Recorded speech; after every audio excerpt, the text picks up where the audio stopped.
we must take the education to a new level in order to empower our students to stand up for what they believe in and share the truth about Israel. A year ago, during the horrendous and hateful Israel Apartheid Week in the UK, one of our Christian student leaders approached me and said that he sees the level of intimidation towards the Jewish students and he wants to support and show solidarity. He said that Christian students should be there whenever an anti-Semitic incident occurs. He said that we need to come up with a plan to counter that Apartheid Week by initiating the first ever Israel Peace Week. Instead of hate, he discussed peace. Instead of violence, he shared ideas and stories about coexistence and diversity, exposing hundreds of students to a different point of view. In a compelling and professional manner, of course, this eventually led the university to cancel Apartheid Week at Exeter University in the UK and vocally support Israel Peace Week. He did it, big time. Great.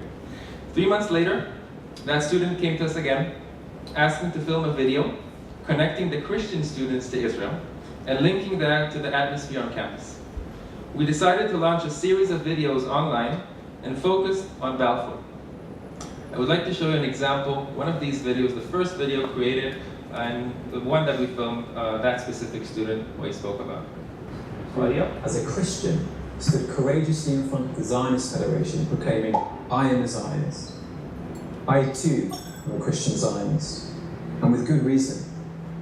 The Bible mentions the word Israel alone approximately 2,500 times. Almost every page of the Old Testament is speaking, in one way or another, about the nation of Israel.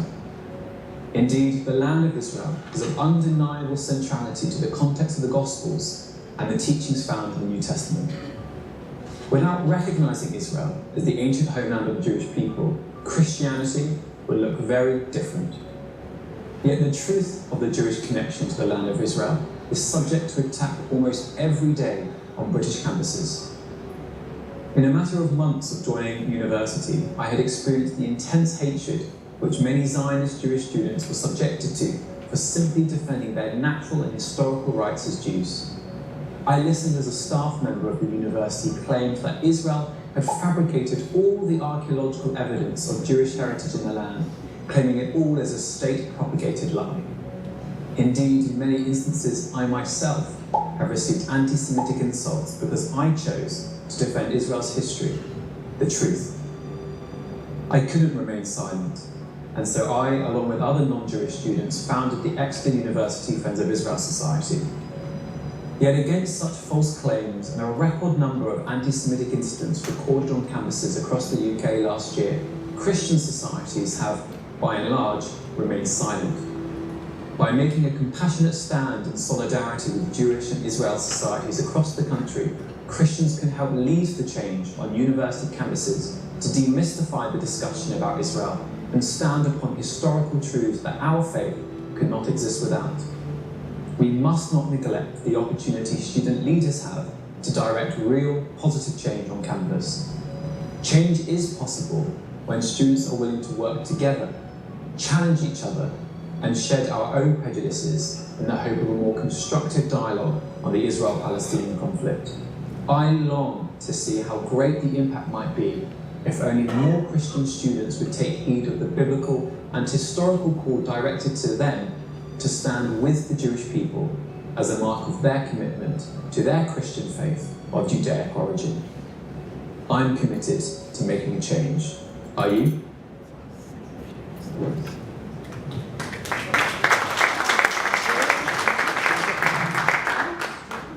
So this was the first video out of 10, and it created a wave. Over 300,000 people watched this video in the first week, expressing their solidarity with students on campus. Most of the students who watched this were not Jewish. We received hundreds of messages asking us to create more and bring Israel to the younger generation. People saying that only now they understand the importance and how Balfour should be taught today. The change has begun. Since then, we were able to create an interactive Balfour curriculum and host more than 20 events on this topic in 15 different universities and schools across the UK. At the end of this month, we expect to engage with more than 1,000 students about the Balfour Declaration and its importance. To those who have seen better days on campus and a better atmosphere towards Israel in the past, I say that we are fighting a tough battle for the truth, a battle of words and images online, on social media, and in our children's campuses. This is a long battle, but today we better understand how to utilize the media tools available to overcome the prejudice and propaganda and spread the truth. Taking these exceptional students, like Jonathan over here, and providing them with the tools and knowledge to feel confident and stand up for what they believe in and for the truth, we provide them the tools and knowledge to do just that. And as Nelson Mandela said, we are creating a very powerful weapon, which is education, and we will create the desired change. Thank you very much.